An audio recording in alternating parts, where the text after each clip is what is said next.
Hello everyone, this is your friend Miles again. Forgive the flag waving, I don't know why, I'm just trying to be a bit patriotic, I guess, I don't know. Anyway,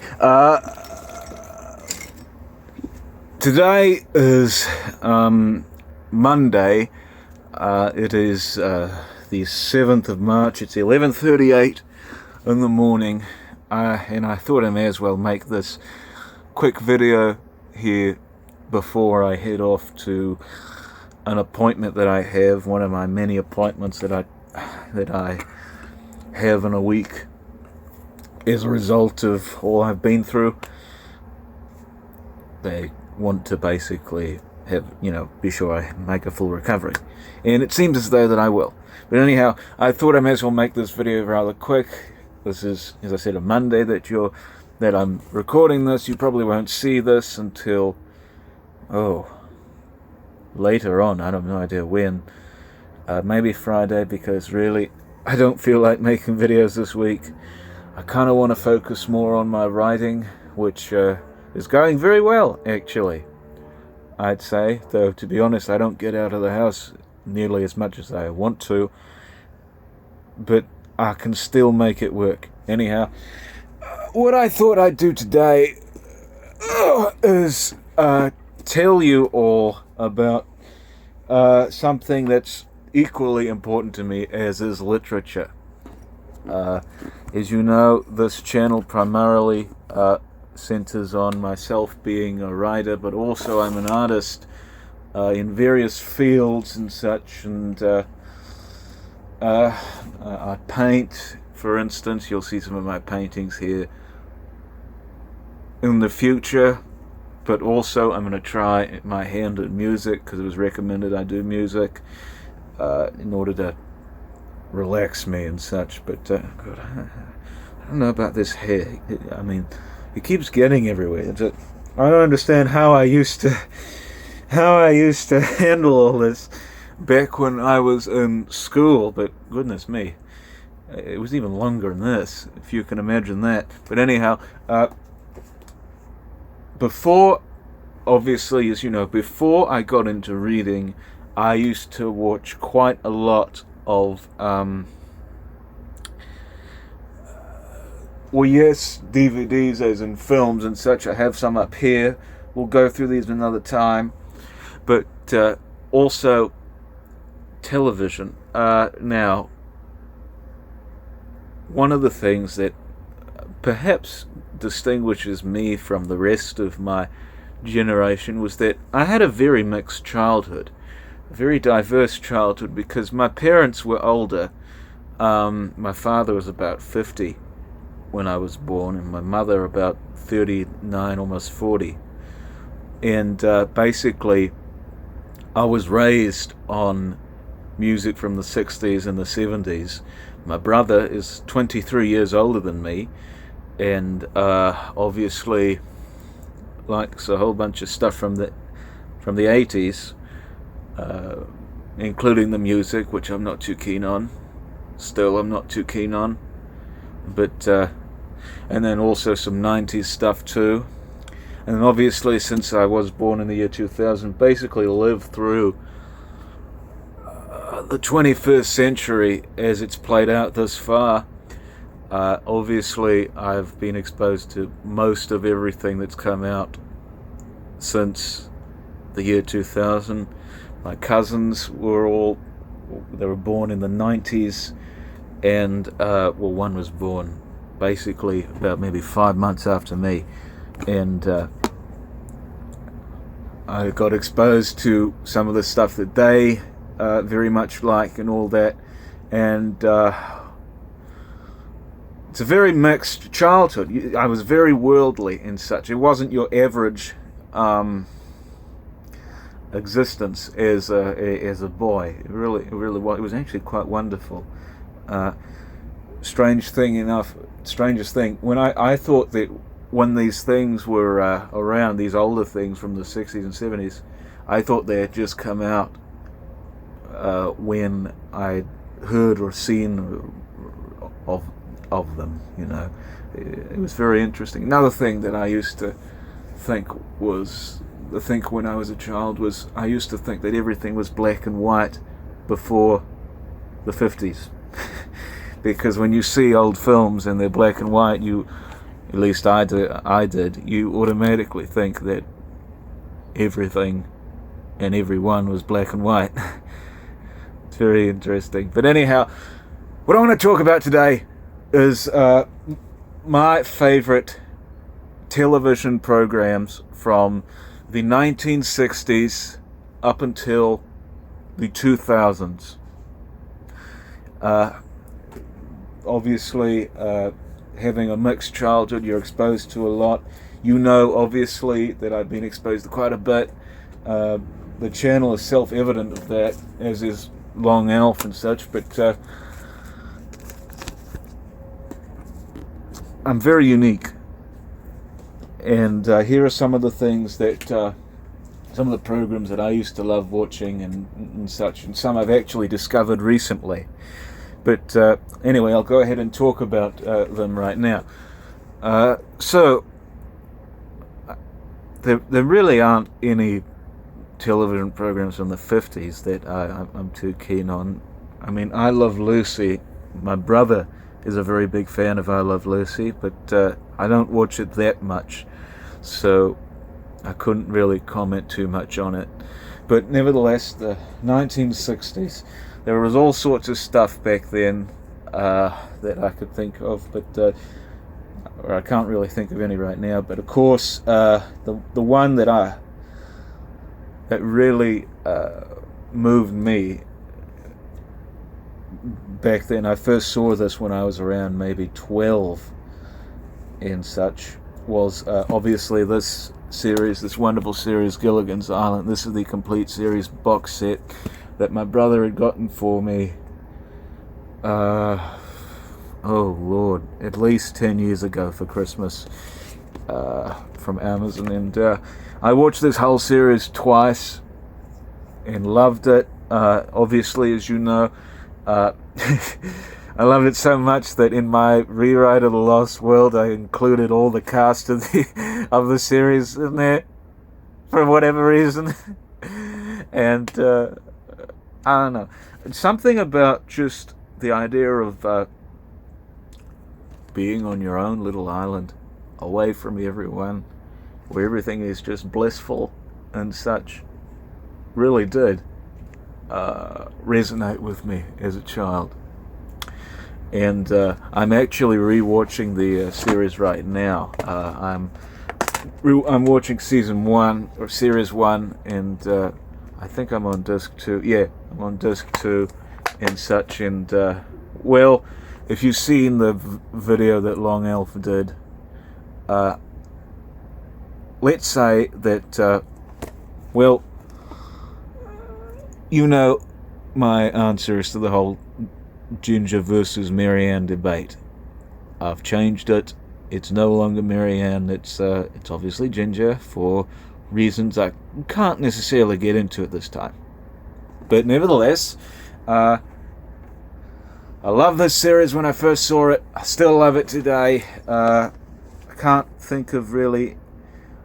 I'm not sure if I like any of these series over the other, but nevertheless, it's wonderful. One of my favorite episodes is actually from the very first series with the pilot Wrong-Way Feldman, when he's there on the island and such.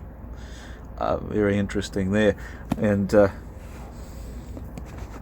if you've not seen this yet, I highly recommend it. I'm not entirely sure if it's streaming anywhere, but you can get this box set for fairly inexpensively. So that's my favorite series from the 1960s. Alright, then we move basically from the 60s to my favorite time period. I'm actually, if I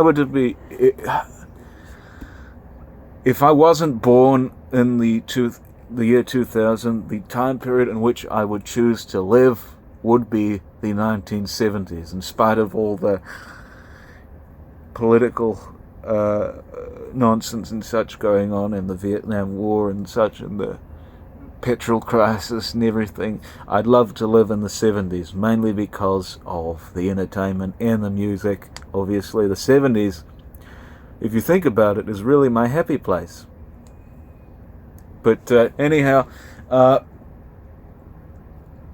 there was a lot of series that I watched not back then, but that I watched from the 70s. I think Good Times was one of them.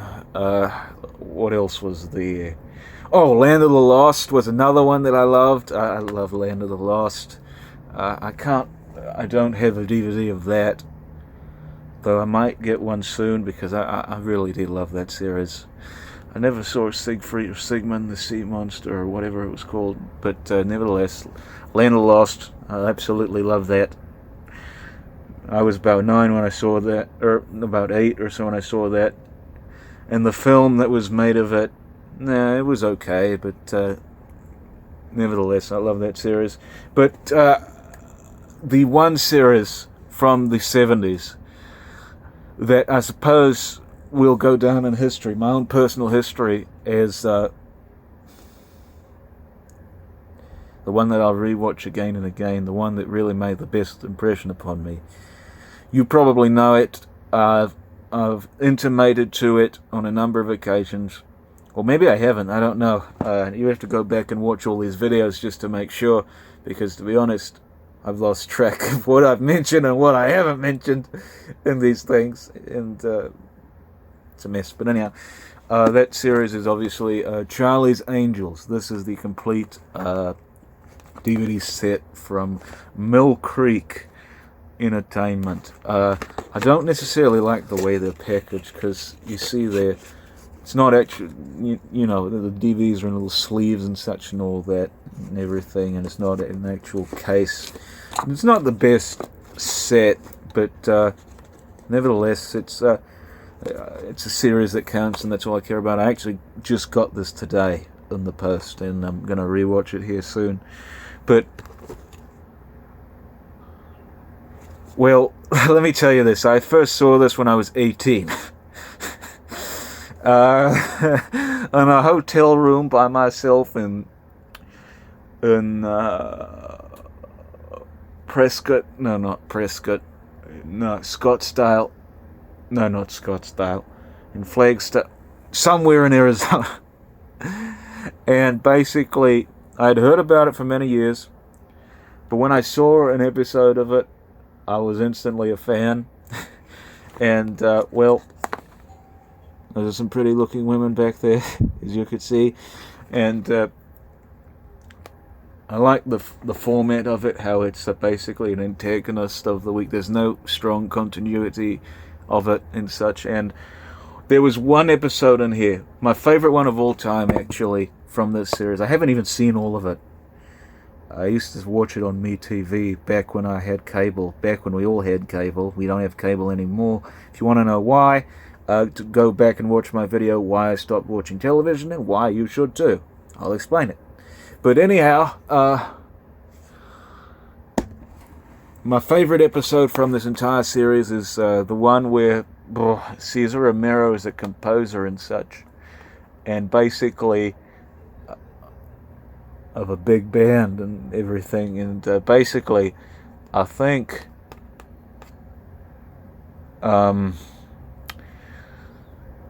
he's basically hating on modern music and such. He says it's all dissonant and ugly and all that and everything, and I guess he tries to stop this music group or something, tries to kill them, and obviously the Angels go in there and put an end to that. And so actually that inspired me to, I have a story that I want to write basically about a composer who basically wages a war against the new up-and-coming music at the time in the 70s, but essentially loses. The story would be called Everybody, or not Everybody, it's going to be called A Little Life Under the Sun. I have no idea exactly when I'll write this, but it'll probably be long after I leave this channel. But anyhow, nevertheless, Charlie's Angels, if you've not seen it, I do recommend it. And don't see the films. So I haven't even seen the films they did in the 90s or this new one that they've done at all. It's probably not very good at all, but this series, don't miss out on it.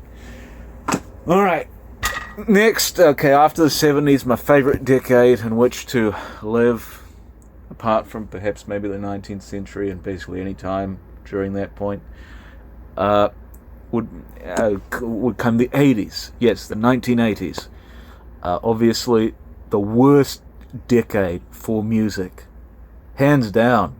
I'm sorry, you can't change my mind about that, but that is the absolute worst decade for music.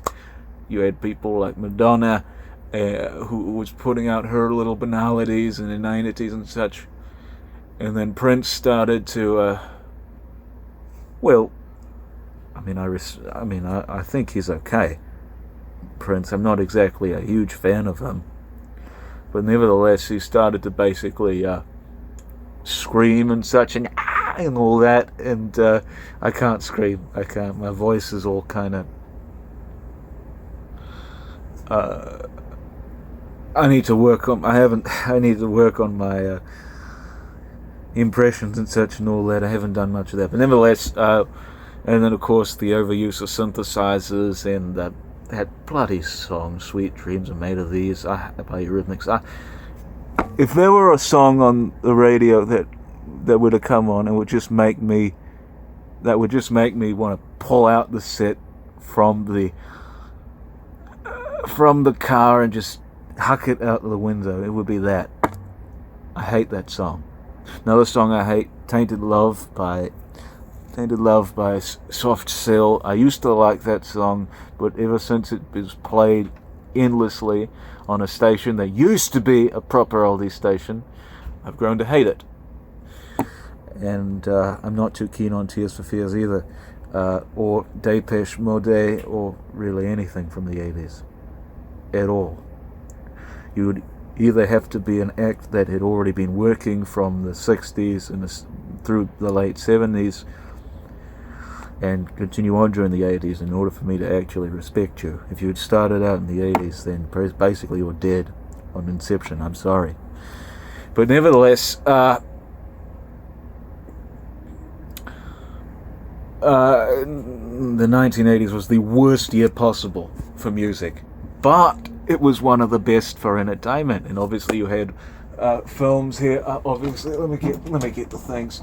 You have one of my favorite films, Gremlins, here, probably the best, my favorite comedy, horror comedy at least. I've not seen many, but there's none finer in my estimation than this, and it's a great Christmas film too. And I saw that when I was 11, and basically there was another thing that I saw when I was 11 from the 80s, and you all know what it is. At the time, I was a very big fan of the Muppets. I'm not entirely sure if... Well, I have up there a little Gonzo from Palisades, back when they used to do their action figures of the Muppets and such and all that, and I used to collect those and everything. Of course, they're expensive now. They were expensive back then too, because I was buying them secondhand from eBay. But and I was a huge Muppet fan and such, and used to basically watch not only the Muppet Show but Muppets Tonight. I actually thought that was better in the Muppet Show because there was less musical numbers and it was more of a variety type of a series. But essentially that made me interested in making puppets, if you can believe that. I actually, from the time I was around 11 to 13, I was basically engaged with this fellow named Sebastian. He actually went by the name of Bash back when I knew him. I'm just going to put this candle here so we can make a better tripod. I really need to invest in a tripod, but I used to be working with this fellow named Bash, and we used to basically make puppets, not just for myself. We made a Gonzo, I think, and he would come over the house every a week or so, and we work on it for 5 or 6 hours. But also we made puppets for people. We had actually had commissioned a puppet to be made by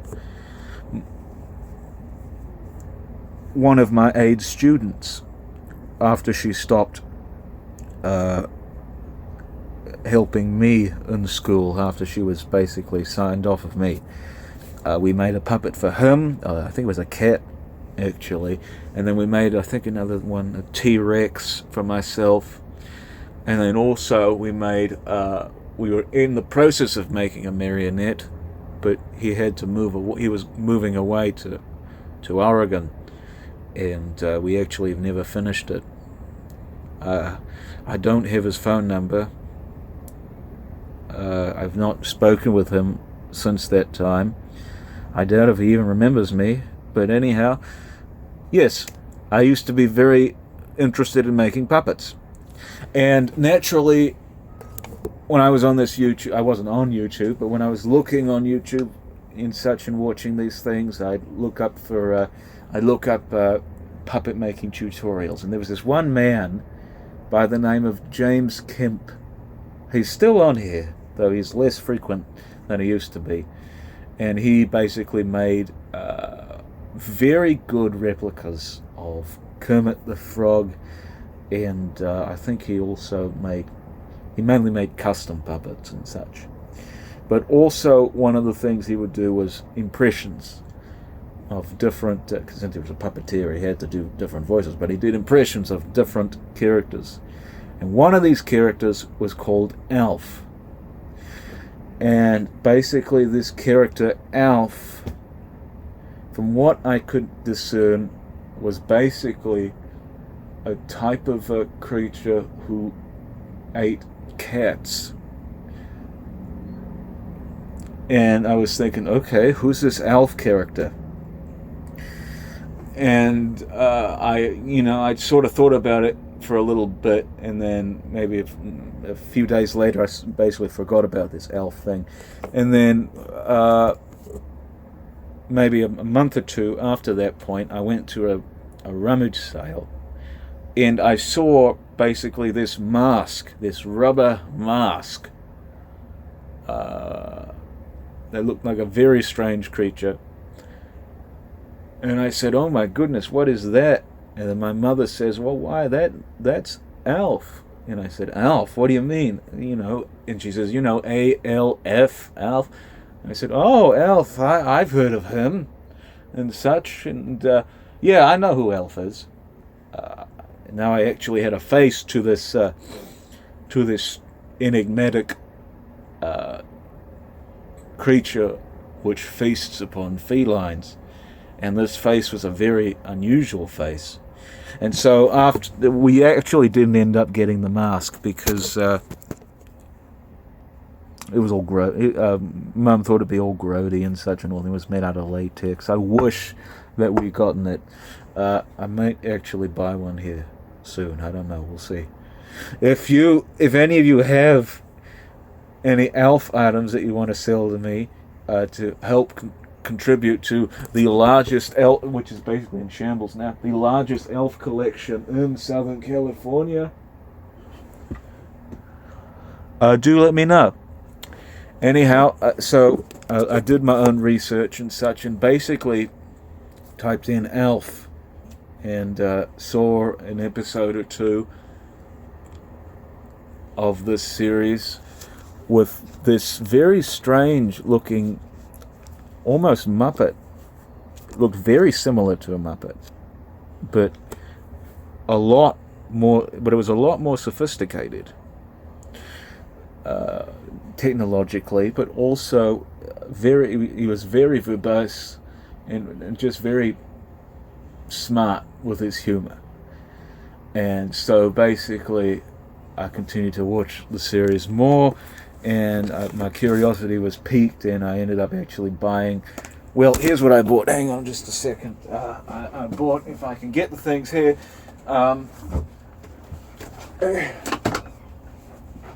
I bought these DVDs. These are basically the American... Actually, I didn't buy these. I got these for my birthday. I had to obtain the series somehow. I can't tell you exactly how I obtained it, but nevertheless, I got these DVDs, which are the American releases of the Lionsgate Elf series, which is basically the syndicated cuts, because as the years go by,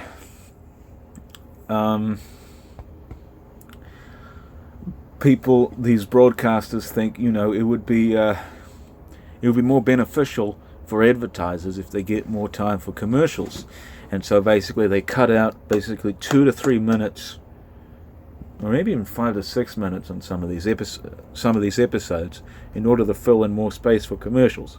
So basically, these series here are incomplete.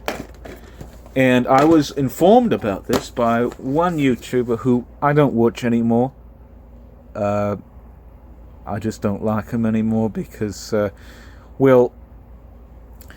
I'll get into it at another point. But Rambo Ref for Life, he used to be, he still is, a reviewer of films, but he used to do a lot of rants and such, and particularly epic rants. And his rants were just, he went absolutely berserk, and it was hilarious to watch and such, and he would just scream at the top of his voice and sometimes destroy DVDs, and it was good fun. He doesn't do that anymore because, he's older now, and basically he got a new microphone, and this microphone basically inhibits him from making any loud noises, because it's right up here and such, and you don't want to shout into this, else you're going to make all your viewers deaf and such. And so basically I stopped watching him after that, because I figured he's not going to be crazy again. But nevertheless, he told me, he didn't tell me, I did chat with him a few times through comments, but he informed me through his videos. I had watched his Project Elf review. I have not seen Project Elf in many years. I don't even own it. But anyhow, he had informed me that these series were basically incomplete, and that there was another set in Germany that had the original uncut series. And these are them. We have series 1, 2, 3, and 4. These are the German Warner Brothers releases. And these have all the missing minutes and such and all that added to them. And I've seen, to be honest, I haven't really seen much of these at all, the uncut ones. I've mainly seen basically these, because I got these for my birthday, and obviously I watch these endlessly, and I can't tell you how many times I've watched Elf. I've watched it more than any other series, to be honest with you. Yeah, hang on a minute. If I made this, that tells you basically how much of a fan I am of the bloody series. And then also, obviously, Professor Elf, I put him in Lost World too. Very big fan of Elf. But this series, I like it. I love it, actually. My favorite, I can't tell you exactly what my favorite episodes are. Basically, anything from these three, series 1, 2, and 3, particularly the one where Elf meets Jody, and also the one with Skip and Rhonda off of this first series. The Gilligan's Island crossover in the second series is also quite good, as is the one in which he becomes a monk for a bit. I haven't seen these in years. I'm actually rewatching the first series. I'm watching a lot of stuff right now. But anyhow, and then also basically, this is probably my favorite series, series 3. Any one of these episodes are gold, I think. From what I remember, I haven't seen in years, but anyhow, I'd recommend basically all three of these. I would not recommend you watch this one, the final fourth series of Elf. I call this the Elf Abuse series because basically in every episode, Mr. Gordon Shumway is either mocked, ridiculed, abused, lambasted, castigated, how do you say, berated, and just demeaned by this parasitical Tanner family. And there was this one episode where he tried to be a comedian or a comic writer and such, basically. And this dream that he had was just absolutely horrible. Yeah, he was just being tortured and such by these four people, and it was awful. And then there was a baby in there too. For some reason, I guess, what's her name? Kate Ann Sheedon, or Shadeen, that's her name, was with child, and then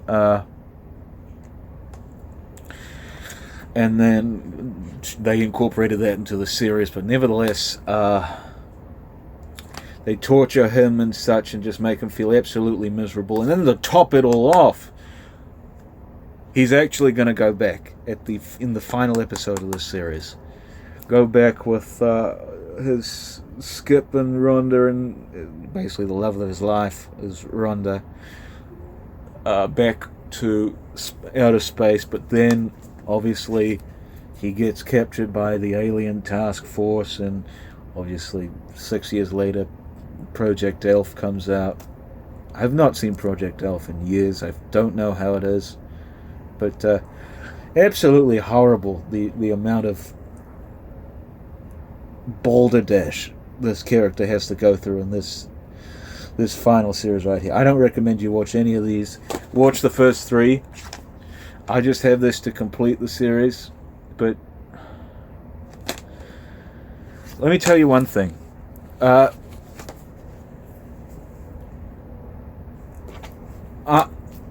I think, well, I don't know if I can get a really good image here. Hang on, let me go to this collection. Let's see. Yeah, this collection is basically in pieces. I can't help that. I'm sorry about it. It's just, anyhow.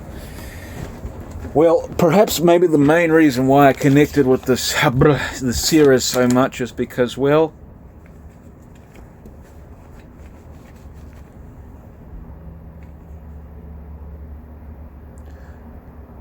we look so much alike.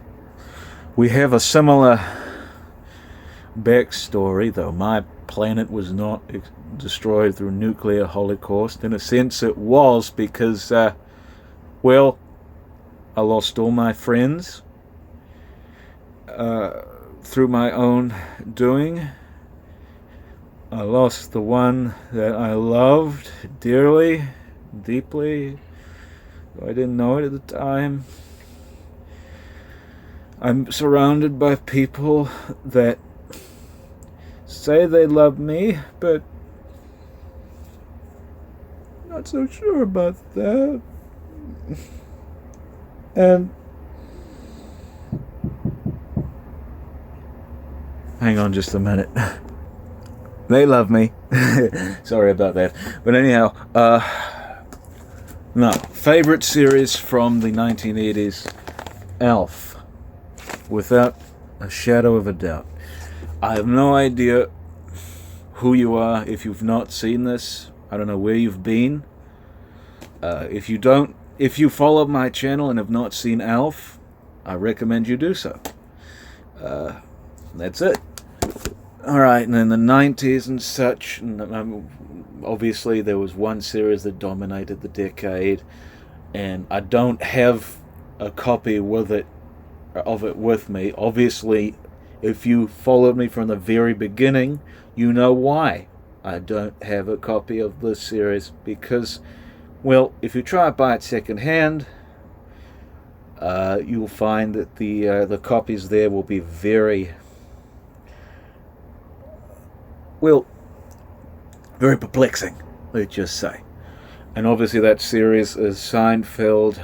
My brother is a huge fan of this series, and my father was too. And naturally, I sort of grew to like it very much. I don't know which episodes I have seen or which episodes I haven't seen, because there's so many of them. But it basically introduced me to more mature comedy. I saw it when I was about maybe 13, and basically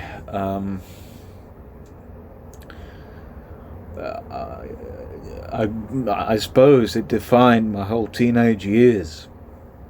I was very reserved in some areas. I still am. And but I suppose that sort of program could really allow me to laugh at those things in spite of my own insecurities and such. And also the fact that it's hilarious. I like Curb Your Enthusiasm much better. I think that's a greater series because, well, it's smarter for one thing, and it's on HBO, so obviously there's not as many restrictions placed on the people and such. And but yes, favorite series from the 1990s was Seinfeld. And now we get to, obviously, the 2000s. As you know, I was born in the year 2000 and basically grew up in that time. I don't remember at all what I used to watch back in those days, though, to be honest, it probably wasn't very good.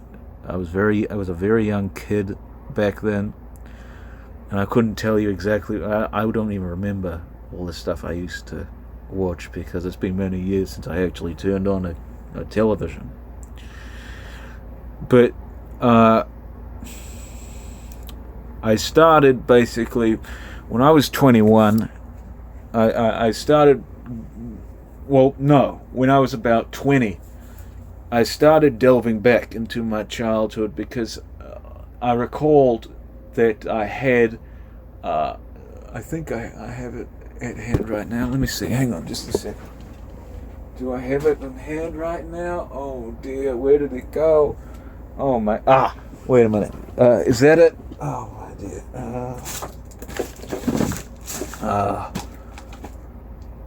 I don't have it right now. But nevertheless, I used to have a Nintendo DSi XL. I mean, I guess I could show this. This is obviously the 3DS that I have. The red thing there. And I used to have one of those. I did a whole snack and a story about it, fair game. And obviously, what fascinated me about that, the Rouge the Bat flip note, which I still have not found yet. The DSi Files series is halted because, to be honest, it's all on this broken phone that I need to I need to repair the screen, the LCD actually, and then basically extract the files from it and then post them onto the channel somehow.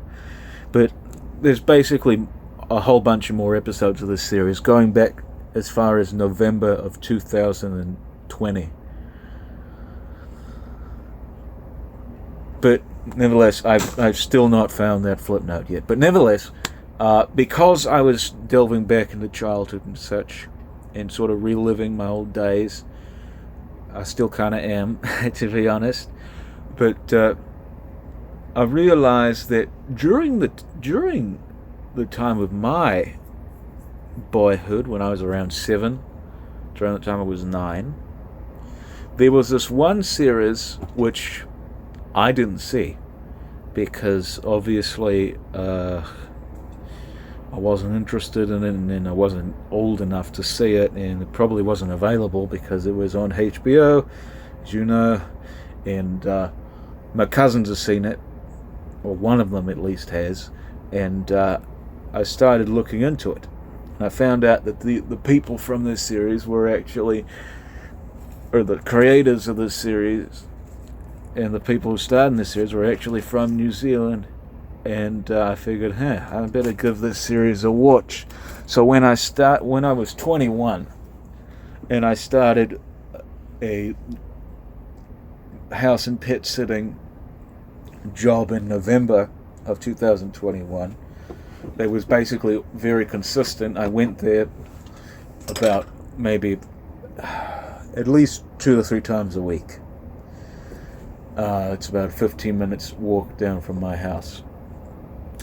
Basically, they had a television that had HBO Max and such, and I started to watch this series for myself. I had heard their music before I had seen the series. I'd been meaning to actually listen to the music for many years, and then back in November I actually did. And when I was, I found this music. I found the music to be so good that perhaps the first time that I can remember, even though my favorite artist is Mr. Frank Zappa, it's the first time that I could recall ever listening to songs and laughing out loud while listening to them. And I said, okay, I gotta watch this bloody series. I need to watch this series now. Else, else, I don't know. I'll just have to live with this music, because clearly, if the music is this good, I can only imagine what the series is like. So basically, in November, late November and early December of 2021, I discovered this little series called Flight of the Conchords. This is series 1 and this is series 2 here. I actually I'm rewatching the series. I have disc 2 of this here in my little player. I have a little player. You know the player that I have. This thing here, obviously the disc is in there and such and all that. And yes, and then when I saw this series, I was delirious with laughter, and the music is great. There's actually about maybe 6 or 7 additional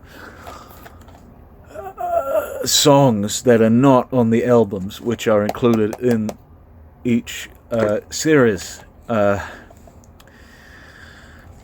And also, I tend to like the versions in the series more than the ones for the albums. Even though the albums are cleaner, I like the versions in the series more, mainly because, well, they're longer, and also there are more tracks in it. But anyhow, so I love this series. I love it more than The Office, the American Office, mainly because there's less of it. There's so much less of it, but in a sense, there's so much more. It took a lot to make this series, and the effort shows. And also, unlike most comedy, rock, or just novelty bands or whatever, like Tenacious D and oh Lord, Garfunkel and Oates, that travesty of a group, I noticed that these guys, Brett and Jermaine, their music is actually pretty clean and can easily be listened to by anyone of any age. They don't really use any profanity at all, and the music is an homage to basically the time in which I used to grow up in which I grew up.